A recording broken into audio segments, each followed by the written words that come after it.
नमस्कार दोस्तों, VK knowledge electrical में आप सभी का स्वागत है। कंपटीशन एग्ज़ाम्स के प्रीवियस पेपर है दोस्तों। हिमाचल प्रदेश एसएससी में अभी 25 सितंबर 2022 को ये पेपर हुआ था। एसएससी का पेपर है, आपको भी हल करवा देते हैं क्योंकि कंपटीशन एग्ज़ाम में क्वेश्चन सभी के लिए कॉमन रहते हैं। अभी रिसेंटली आपको डीआरडीओ का पेपर देना है, यूपीपीसीएल TG2, यूपी आर्मिनल TG2 के एग्ज़ाम आपको देने हैं, तो आपके लिए ये इम्पोर्टेंट क्वेश्चन रहेंगे। कनेक्ट हो जाइए, आप सभी अच्छे क्वेश्चन हैं, हम डिटेल से इनको सॉल्यूशन करेंगे, आप भी साथ में आंसर कीजिए। वीडियो को लाइक ज़रूर करें और अपने दोस्तों को फॉरवर्ड करें। ये दो काम आपको करने हैं, कर दीजिए प्लीज़। इतनी मेहनत करते हैं तो लाइक हमें ज़रूर चाहिए। डिस्क्रिप्शन में लिंक दिया हुआ है, हमारा एंड्रॉयड ऐप डाउनलोड कर लीजिए। हर मंडे वहाँ पर फ्री में प्रैक्टिस टेस्ट होता है। आप इस पेपर की PDF डाउनलोड कर सकते हैं। डिस्क्रिप्शन में लिंक दिया हुआ है हमारी वेबसाइट का, वहाँ विजिट कीजिए। वेबसाइट पर फ्री में क्विज़ भी चलती रहती है। आइए आज के सवालों से शुरू करते हैं। 105 नंबर क्वेश्चन तक मैं पिछले वीडियो में आपको सोल्व करवा चुका हूँ। आज हम 106 नंबर क्वेश्चन से हल करेंगे। तो सवाल नंबर 106 आपके सामने है। DC परिपथ के सभी नियम और रूल जितने भी होते हैं वो AC में उस परिपथ पर लागू हो सकते हैं। दोस्तों, DC का जो परिपथ होता है ना, वो प्योर रेजिस्टिव सर्किट की भांति माना जाता है। इस परिपथ का पावर फैक्टर हमेशा इकाई होता है। इस परिपथ में करंट और वोल्टेज के बीच फेज अंतर 0 होता है। एक DC परिपथ में KVA और किलोवाट बराबर होता है, जबकि रिएक्टिव पावर यानी kVAR का मान 0 होता है। यानी हम कह सकते हैं कि AC का प्योर रेजिस्टिव और DC का सर्किट दोनों एक समान होते हैं। इनके अलावा AC में एक और सर्किट होता है दोस्तों, उसे भी ध्यान रखें, वो है रेजोनेंस परिपथ। यानी कुल मिलाकर आप 3 चीज़ें ध्यान रखें, AC का रेजिस्टिव सर्किट, साथ ही DC सर्किट और साथ ही AC में रेजोनेंट सर्किट।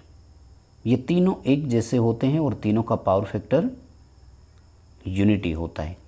करंट और वोल्टेज के बीच फेज अंतर 0 होता है। चलिए, जिसने भी कमेंट किया यहाँ पर C उत्तर वो बिल्कुल सही है। 7वां सवाल आपके सामने है।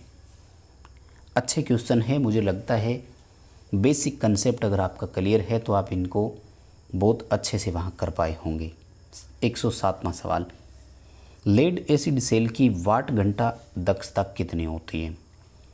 दोस्तों, सेल और बैटरी के बारे में 2 दक्षता होती है। एक को बोलते हैं एम्पियर आवर एफिशिएंसी और एक को बोलते हैं watt hour efficiency. Ampere hour दक्षता जो होती है दोस्तों, वो लगभग इसकी 90 से 95% तक होती है। वहीं वाट घंटा दक्षता जो होती है वो 72% से लेकर 80% तक होती है। बड़ा सिंपल और फंडामेंटल ऑप्शन आपके सामने नज़र आ रहा होगा। C उत्तर करेंगे 70 to 80। वैसे एग्जैक्ट आंकड़ा 72 से 80 होता है, याद रखना। और अगर देखो एम्पियर आवर पूछ लेता तब आपको D उत्तर करना था। अब देखिए आजकल वो क्या करने लग गया कि इस क्वेश्चन की एक स्टेप आगे ले जाता है। वो ध्यान से समझना, 2 क्वेश्चन लिख रहा हूँ आपके सामने, दोनों के उत्तर देना। पहला सवाल, लेड एसिड सेल में एम्पियर आवर एफिशिएंसी और वाट आवर एफिशिएंसी का अनुपात बताइए कितना है? ये नया सवाल। दूसरा इसका उल्टा पूछ लेता है, वाट आवर एफिशिएंसी और एम्पियर आवर एफिशिएंसी का अनुपात कितना है बताइए। यानी कुल मिलाकर 2 क्वेश्चन बन रहे, समझ गए होंगे ना। एम्पियर आवर का मान अधिक होता है, वाट आवर का कम। तो पहले में आएगा 1 से अधिक और दूसरे में आएगा 1 से कम। ठीक है। सवाल 108वां भी आपके सामने ही है, तो उसको भी ले लेते हैं। इलेक्ट्रोलाइट में धारा का प्रवाह क्यों होता है? दोस्तों, इलेक्ट्रोलाइट में धारा का प्रवाह जो है वो किस वजह से होता है मैं बताता हूँ, सुनिएगा। सेल में क्या होता है कि जैसे ही हम 2 इलेक्ट्रोडों के बीच में एक इलेक्ट्रोलाइट भरते हैं तो ये इलेक्ट्रोलाइट का अपघटन होता है, जिसे हम वैद्युतिक अपघटन बोलते हैं, इंग्लिश में इलेक्ट्रोलिसिस बोलते हैं। वैद्युतिक अपघटन का मतलब होता है कि ये इलेक्ट्रोलाइट जो होता है वो हमारा पॉजिटिव और नेगेटिव आयंस में डिवाइड हो जाता है। एक एनोड पर पॉजिटिव और एक इलेक्ट्रोड पर पॉजिटिव और दूसरे इलेक्ट्रोड पर नेगेटिव आयंस एकत्रित हो जाते हैं। जैसे ही हम इन दोनों आयंस को किसी बाहरी लोड के माध्यम से कनेक्ट करते हैं तो इनके बीच करंट का कंडक्शन हो जाता है। यानी अगर तरीके से पूरी थ्योरी को कंसेप्ट क्लियर करें तो ए ऑप्शन बन रहा है कि इलेक्ट्रोलाइट में धारा का प्रवाह आयंस के कारण होता है। चलिए दोस्तों, सवाल 109 और 110 आपके सामने है। दो क्वेश्चन एक साथ करते हैं। फर्स्ट ऑफ ऑल आपको 109 नंबर क्वेश्चन का आंसर करना है। जो हम मापी यंत्रों में स्प्रिंग काम में लेते हैं उसके लिए कौन सा गुण होना चाहिए? तो मैं तो सबसे पहले ये बता देता हूँ आपको कि मापी यंत्रों में जो स्प्रिंग हम काम में लेते हैं वो फास्फर ब्रोंज की होती है। ब्रोंज कांस्य को ही बोलते हैं इंग्लिश में। तब तक आप इसका बता दीजिए कि ऑप्शन कौन सा करेंगे। बिल्कुल सिंपल आंसर है। क्या क्या ऑप्शन देंगे? शुड बी नॉन मैग्नेटिक, यानी गैर चुंबकीय या अचुंबकीय हो। क्यों? क्योंकि मापी यंत्र भी तो चुंबकीय सिद्धांत पे ही काम करते हैं ना, तो हम चाहते हैं कि वो चुंबक से अप्रभावित रहे, उस पर कोई इफेक्ट ना पड़े। ताप गुणांक निम्न हो, क्योंकि मीटर जब चलता है तो गर्म भी होता है, गर्म होने से उसकी कार्यप्रणाली अप्रभावित रहे। विशिष्ट प्रतिरोध भी उसका कम हो। डी ऑप्शन बिल्कुल सही है। उपरोक्त सभी गुण कर देंगे। सिंपल क्वेश्चन है। चलिए 110 नंबर सवाल, काफ़ी अच्छा क्वेश्चन है दोस्तों, कंपटीशन एग्जाम में बहुत आए हैं। मैं भी बार बार आपको ये क्वेश्चन करवाता आया हूँ और उम्मीद है कि कहीं ना कहीं आपको भी आपके पेपरों में देखने को ज़रूर मिलेगा। दरअसल कई जगह क्वेश्चन ही कम आते हैं ना, जब ज़्यादा मात्रा में क्वेश्चन होते हैं 100 150 200 क्वेश्चन, जैसे यूपीपीसीएल में 150 क्वेश्चन आएंगे, 150 क्वेश्चन, ऐसे समय में फिर ये क्वेश्चन बहुत इंपॉर्टेंट हो जाते हैं क्योंकि यही देने पड़ते हैं। मेगर किस प्रकार का इंस्ट्रूमेंट है बताया ना मैंने। मेगर में भी सीसी और पीसी होती है, ध्यान रखना, करंट कॉइल और प्रेशर कॉइल। मूविंग कॉइल प्रकार का इंस्ट्रूमेंट होता है मेगर। काम क्या आता है? इंसुलेशन रेजिस्टेंस नापने के काम आता है। डीसी सप्लाई होती है। हस्तचालित मेगर जो होता है उसमें जनरली 160 आरपीएम स्पीड रखी जाती है। सवाल नंबर 11वां, करिए भाई, कैलकुलेशन करनी है, मैं तरीका बताता जाता हूँ साथ में। क्वेश्चन पूछ रहे हैं आपसे कि एक मीटर ऐसा है जिसका डेफ्लेक्शन 1 मिली एम्पियर है, उसका खुद का प्रतिरोध जो है वो 100 ओम है। हमें इससे 100 वोल्ट का मापन करना है। इसके सीरीज में लगने वाले प्रतिरोध का मान बताइए। दोस्तों, किसी भी मीटर की रेंज बढ़ाने के लिए जब श्रेणी क्रम में प्रतिरोध लगता है तो उसे मल्टीप्लायर कहा जाता है। आर एक्स से उसे दर्शाते हैं और फॉर्मूला होता है R M into N minus 1। R M होता है मीटर का रेजिस्टेंस, 100 ओम दिया हुआ है। एन होता है गुणक घटक, वी बटे वी एम से ज्ञात किया जाता है। वी होता है वह वोल्टेज जिसका अब हमें मापन करना है, 100 वोल्ट नापना है। वी एम होती है वह वोल्टेज जिस पर मीटर पहले मापन कर रहा था या एफएसटी दे रहा था। आप देखो ध्यान से, मीटर पहले जो एफएसडी देता है फुल स्केल डेफ्लेक्शन, वो तो 1 मिली एम्पियर धारा दिया हुआ है हमें। तो सुनिए ध्यान से, मीटर जिस पर डेफ्लेक्शन देता है तो वो आई एम हो जाता है। मीटर का जो रेजिस्टेंस होता है वो आर एम होता है। हमें ज्ञात क्या करना था my dear? Yes, we M ज्ञात करना था, I M into R M हो गया।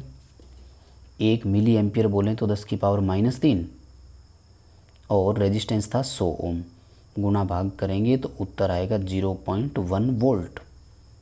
यानी अगर आप इस समय इसको एक वोल्ट मीटर के रूप में काम में लेते तो ये 0.1 वोल्ट नापने में सक्षम है। तो फिर n गुणक घटक निकालिए इसका, 100 बटे 0.1 करो, 1000 आएगा गुणक घटक। आर एम कितना है 100, n-1, 1000 में से 1 घटाएंगे तो 999 आएगा ना। 999 इंटू 100 करना है, फिर इसको किलो ओम में कन्वर्ट करना है, 1000 का भाग दोगे 9.9 किलो ओम आ रहा है। कोई बात नहीं, तरीका मैंने बताया, वीडियो को एक बार फिर देखना, कंप्लीट हो जाए उसके बाद। पहले आप कैलकुलेशन करना, फिर आपका उत्तर इतना आ रहा है क्या, मिलान ज़रूर करना। अच्छा क्वेश्चन है, कंपटीशन एग्ज़ाम में तो ऐसे क्वेश्चन होने ही चाहिए। सवाल 112वां आपके सामने है, ग्राउंडिंग क्यों प्रोवाइड करवाते हैं? केवल उपकरण की रक्षा के लिए या जो ऑपरेटर होता है उसकी रक्षा के लिए या दोनों की रक्षा के लिए? बहुत सिंपल है। अर्थिंग अगर प्रॉपर करी हुई हो ना, तो जैसे ही मोटर में अनबैलेंस करंट होगा वो तुरंत ग्राउंड के थ्रू चला जाता है और वाइंडिंग जलने से बच जाती है। दूसरा, जैसे ही तुरंत वहाँ से चला गया, इसका मतलब ऑपरेटर अगर उसको चेक करने जा रहा है रूटीन में तो उसको भी झटका नहीं लगेगा, है ना। इस पर क्यों ज़्यादा समय देना। सी उत्तर बिल्कुल सही है। क्वेश्चन नंबर 113 और 114 दो है, दोनों कर लेते हैं। एक केबल की ब्रेकडाउन वोल्टेज किस बात पर डिपेंडेड होगी? देखो, केबल जो होता है उसका ब्रेकडाउन वोल्टेज यानी कितने वोल्ट पे वो ब्रेकडाउन होगी, इस बात पर भी डिपेंडेड होगी कि जहाँ लगी हुई है केबल वहाँ मॉइस्चर कितनी है, नमी कितनी है, कार्यकारी तापमान कितना है, उसके बाद में जो एप्लीकेशन है उस पर वोल्टेज कितने समय तक रहता है। अगर बीच बीच में सप्लाई बंद हो जाती है तो केबल उसको हीट जो डेवलप हो रही है उसको ऑब्जर्व भी हो सकता है, वहाँ रिलीज़ कर ले, है ना। उपरोक्त सभी आएगा, यानी ये सभी कारक उसको प्रभावित करेंगे। तुलनात्मक रूप से अगर एक शुष्क अवस्था में लगी हुई एक नमी वाली अवस्था में लगी है तो नमी वाली केबल जल्दी ख़राब होगी। सवाल नंबर 114, सिंक्रोनस मोटर में डैम्पर वाइंडिंग कहाँ लगती है? चलिए आप उत्तर कीजिए, मैं इसकी और बातें बताता हूँ। सिंक्रोनस मोटर में डैम्पर वाइंडिंग के दो काम होते हैं, ध्यान रखना। पहला काम तो होता है मोटर को सेल्फ स्टार्ट करना।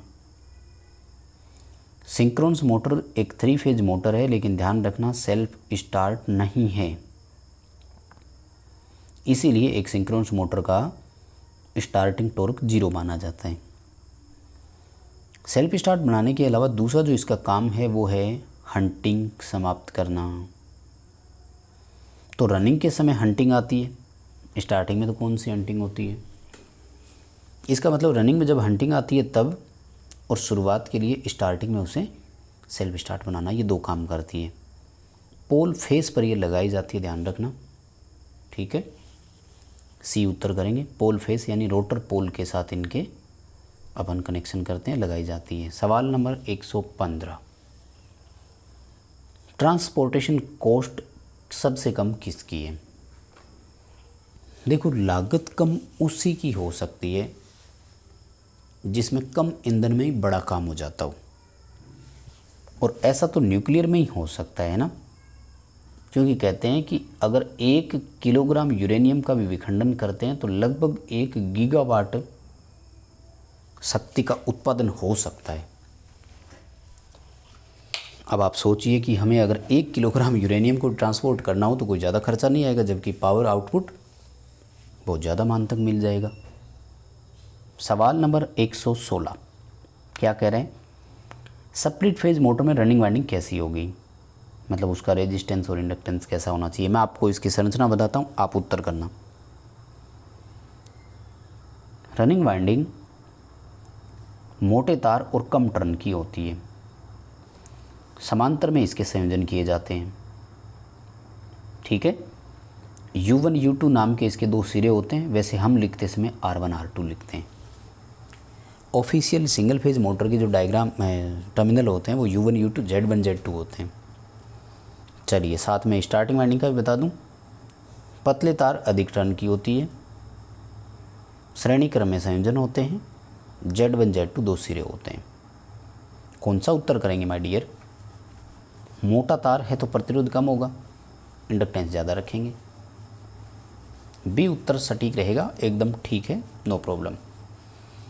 सवाल 117वां, विद्युत चुंबक की चुंबकीय शक्ति को कैसे बढ़ा सकते हैं? बहुत सारे तरीके हैं, इसीलिए तो वर्तमान में हम इलेक्ट्रोमैग्नेट का यूज करते हैं। पहला, क्रॉस सेक्शन एरिया बढ़ाइए, बिल्कुल बढ़ जाएगा। टर्न की संख्या बढ़ाइए, धारा का मान बढ़ाइए, उपरोक्त सभी। अब सुनिए, इस क्वेश्चन को मैं दूसरे तरीके से पूछता हूँ। ये तो यहाँ इन्होंने दिया, मान लीजिए अगर ये कहे कि कंस्ट्रक्शन के बाद कैसे बढ़ाओगे, यानी आपका मैग्नेट बन चुका है, अब उसमें बस आपको यूज़ करना है, सप्लाई देनी है, तो फिर केवल एक ही ऑप्शन रहेगा सी। ठीक है, क्योंकि निर्माण के बाद हम क्रॉस सेक्शन एरिया और टर्न की संख्या नहीं बढ़ा सकते, फिर हमारे हाथ में केवल, हाँ टेपिंग निकली हो तो बढ़ा सकते हैं, वो एक अलग बात है। जैसे ऑटो ट्रांसफार्मर में टेपिंग ही होती है ना, वो एक अलग बात है। लेकिन अगर अपन फिक्स कॉइल की बात करें तो फिर बाद में आप समझ गए, खैर कोई बात नहीं। चलिए अगला सवाल देखिए 118, लेफ्ट हैंड रूल किसके बीच में संबंध दर्शाता है? चलिए आप पढ़िए ऑप्शन, फिर मैं बताता हूँ। देखो सबसे पहले तो लेफ्ट हैंड की बात करें तो ये डीसी मोटर में, मोटर की DOR यानी डायरेक्शन ऑफ रोटेशन पता करने के लिए होता है। लेफ्ट हैंड रूल के अनुसार अंगूठा मोटर की डायरेक्शन ऑफ रोटेशन बताता है, फर्स्ट फिंगर मैग्नेटिक फील्ड या मैग्नेटिक फ्लक्स की डायरेक्शन दिखाता है, जबकि सेकंड फिंगर जो होता है वो बताता है आर्मेचर करंट की डायरेक्शन कैसी है। इसका मतलब उत्तर तो डी बनेगा, धारा, चुंबकीय क्षेत्र और चालक पर लगने वाले बल। ठीक है, हिंदी में क्वेश्चन अधूरा लिखा हुआ है, इंग्लिश में देखो, current, magnetic field, direction of force on a conductor. ठीक है, देखो अगला सवाल 19वां 20वां ले लेते हैं दोनों। 19वां सवाल, 3 फेज में वोल्टेज को कैसे विभक्त किया जाता है? कहाँ रुकना है इस क्वेश्चन के लिए, है ना, सबको पता है 120 डिग्री, सिंगल फेज में 90 डिग्री। सवाल 120वां, दो चुंबकीय रूप से युग्मित कुंडलियों का इंडक्टेंस किस बात पर निर्भर करेगा? मैग्नेटिकली कपल्ड कॉइल है, इस बात पर भी निर्भर करेगा कि उनमें कोर प्रयोग करेगी, उसकी चुंबकशीलता कितनी है, दोनों पर टर्न्स कितने कितने हैं, जो उभयनिष्ठ कोर है उसका क्रॉस सेक्शन एरिया कितना है। नो डाउट डी उत्तर सही रहेगा। अगला सवाल, फेजर क्या होता है? भाई बहुत अच्छा क्वेश्चन है। सदिश क्या है? इसका मैं आपको उत्तर ही कर देता हूँ, फिर आगे बढ़ेंगे। ये फेजर वो होता है कि एक ऐसी लाइन होती है जो अल्टरनेटिंग क्वांटिटी को, उसकी जो मैग्नीट्यूड होता है वो, और साथ ही उसकी फेज कि वो किस दिशा में जा रहा है, क्योंकि फेज को हिंदी में कला ही बोलते हैं ना। किसी भी क्षण एक अल्टरनेटिंग क्वांटिटी राशि, वैद्युतिक राशि, चाहे वो करंट हो चाहे वो वोल्टेज हो, वो कहाँ है, किस एंगल पे है, किस डायरेक्शन पे है। अगले 2 सवाल देखो, ज़्यादा वक्त इन पर नहीं देंगे, क्यों आपको पता है। फॉर्म फैक्टर किसका अनुपात है? RMS मान और औसत मान का। नाइक्रोम किसकी मिश्र धातु है? निकिल और क्रोमियम की, है ना। ये तो एक बच्चा जानता है, और नहीं जानता तो पढ़ लीजिए भाई, आपको बहुत मेहनत की ज़रूरत है। कई बार कह देते हैं कि आपने इतना जल्दी क्वेश्चन क्यों निकाल दिया, हमें नहीं आ रहा था, तो आपको बहुत कुछ पढ़ने की ज़रूरत है। आगे देखो, जो नेक्स्ट क्वेश्चन पूछा जा रहा है 124वां, कि ऋणात्मक ताप गुणांक किसमें नहीं है? ऋणात्मक ताप गुणांक मतलब NTC नहीं है।